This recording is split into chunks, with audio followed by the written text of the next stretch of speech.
कोरपावलीत bogus डॉक्टरांचा धुमाकूळ, प्राथमिक आरोग्य केंद्र सावखेडा सीम अंतर्गत प्रकार, कार्यवाहीनंतरही पुन्हा व्यवसाय।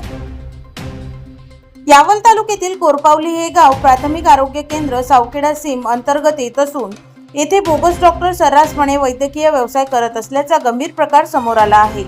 काही वर्षापूर्वी तालुका आरोग्य अधिकाऱ्यांच्या पथकाने या बोगस डॉक्टरवर कार्यवाही केली होती। मात्र कार्यवाहीनंतरही तोच डॉक्टर आजही खुलेआम रुग्णांवर उपचार करत असल्याने आरोग्य विभागाच्या कार्यक्षमतेवर मोठे प्रश्नचिन्ह निर्माण झाले आहे। स्थानिक नागरिकांच्या माहितीनुसार संबंधित बोगस बंगाली डॉक्टर कोणतीही अधिकृत वैद्यकीय पदवी नसताना उपचार करत असून गावकऱ्यांच्या जीवाशी खेळ सुरू आहे। वारंवार तक्रारी करूनही ठोस आणि कायमस्वरूपी कार्यवाही होत नसल्याने नागरिकांमध्ये संताप वाढत आहे।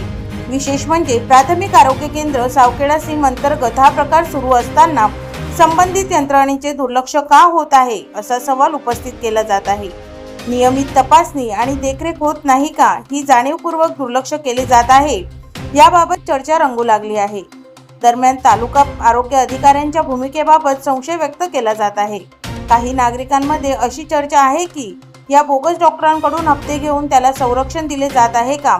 जर तसे नसेल तर कार्यवाहीनंतरही व्यवसाय सुरू कसा, असा थेट प्रश्न उपस्थित होत आहे।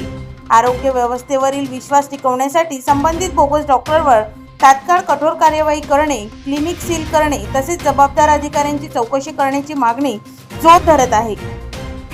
बोगस डॉक्टरवर कायमस्वरूपी कठोर कार्यवाही, क्लिनिक तात्काळ सील करणे, प्राथमिक आरोग्य केंद्र स्तरावर जबाबदारी निश्चित करणे, आरोग्य विभागाच्या भूमिकेची स्वतंत्र चौकशी, दोषी आढळल्यास अधिकाऱ्यांवर कार्यवाही करणे।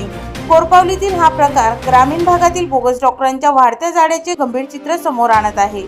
या प्रशासनाने तातडीने लक्ष देऊन ठोस पावले उचलणे गरजेचे आहे। मी प्राजक्ता तायडे, दैनिक हॅलो बातमीदार, जळगाव।